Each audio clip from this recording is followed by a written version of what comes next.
You want to support Roland Martin Unfiltered? Be sure to join our Bring the Funk fan club. Every dollar that you give to us supports our daily digital show. There's only one daily digital show out here that keeps it black and keep it real as Roland Martin Unfiltered. By going to RolandMartinUnfiltered.com, you can make this possible. A stunning story in Chicago. Sircie Varnado was shot inside a Walgreens, and the company could be facing legal trouble. The night manager suspected Varnado was shoplifting and called a friend, a former security guard. Witnesses said the man confronted Varnado, falsely identified himself as a Chicago police officer. An argument turned physical, and the man shot Varnado in the face. The man suspected of shooting her only turned himself into the police yesterday. He was also arrested last summer, accused of threatening a woman and once again claiming to be a cop. Robert, this is what's unbelievable here. He was the friend of the manager. You suspected a woman of shoplifting? She's now dead because you called a friend? No, you call the damn cops. If you think that, and so now you suspect, not even proven, and she's dead. And he wasn't arrested for several days. Well, let's understand the Chicago Police Department is very busy trying to track down the criminal mastermind Jussie Smollett and the Nigerian brothers who the pair of the police department has been concentrating on. Ron, what you have to understand is this is part of the dehumanization of African Americans in this country, that you are reduced down to nothing more than a criminal. They can shoot you down like a dog because they think of you as no more. And that thought pattern doesn't just go along racial lines. Often there are people who look just like us who have that same opinion. This individual, the manager's friend, homeboy, whoever it was, absolutely had no business in the store. Walgreens has very particular, I had litigation with Walgreens years ago, has very particular criteria set out in the employment handbook on how managers should handle security issues.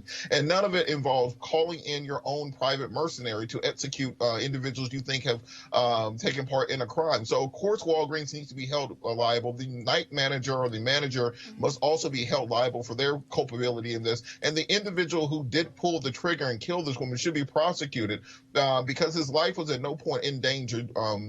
Illinois is not a stand your ground state.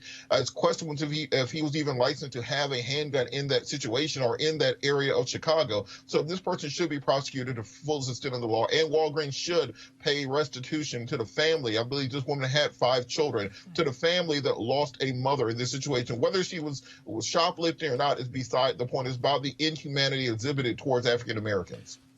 Johanna, this reminds me of the case out of Los Angeles, where they suspected an African American man of shoplifting. Security guard shoots and kills him. He's dead. I'm sorry. There's not a damn thing in a drugstore worth killing somebody over. Yeah, nothing. Yeah, I think my co-panelist has said it very well. It's the dehumanization of people of color, right? The fact that you think it's okay to pull a trigger on someone because of the perception that they may have stole something, right? And as you said as well, there's nothing that is worth anyone's life or anyone to have died. And the fact that it took authorities so many days to find the person who shot this woman is very alarming, because as we know, had it been a white person that was shot and killed, we know that they would have found the assailant immediately on the spot. There would have been no ifs or buts about it. But again, I think it's just a reminder that black lives really don't matter in the United States of America and all across this world. And it's very alarming. And it's time and time again that we have to be confronted with these stories and these realities. You know, as a woman of color, every day I leave my house, you know, there are certain things I have to take into account. For example, if my cell phone is dead, I'm not going to the store because I'm thinking that what if I get pulled over by a cop and I'm dead, right? So these are things that you have to think about as a person of color. And it breaks my heart. And my question is, how do we move forward? Because I don't know the answers to that. Well, and Greg, and that's the fundamental issue, that we have to do things every day that white folks don't have to do. No. And we talk about Black Lives Matter. This is what it is. I mean, same thing that's in Phoenix. Cops roll up, several cops, because the child allegedly took a doll out of a damn dollar store.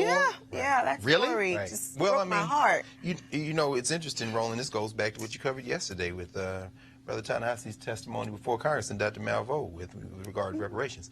The first element of reparations in international law and the international policy that's been argued over the last 50 years has been to cease the type of conduct that created the problem in the first place. So when we start, people say, well, what's reparations about? Part of reparations is black people are human. You got to stop doing what you've always done. These police are paddle rollers. When you see Officer Green get shot, your uniform didn't help you. You black, so I can shoot you and get away with it. When we see these people posting on social media all this racist stuff to get them suspended, they're going to go back on the force. And in this case, it's very simple. I have one question, because you raised the issue of the mayor. What's Walgreens' point? You know, Walgreens is a big employer, and they got a lot of weight in Chicago. Of course. Are they the ones trying to stall this out in part so that, you know, they don't get hung on the line for liability? But at the end of the day, it does come back to what you said, John, and Robert kind of led out with this, and you said it as well. Our lives matter to us, but they don't seem to matter in this country.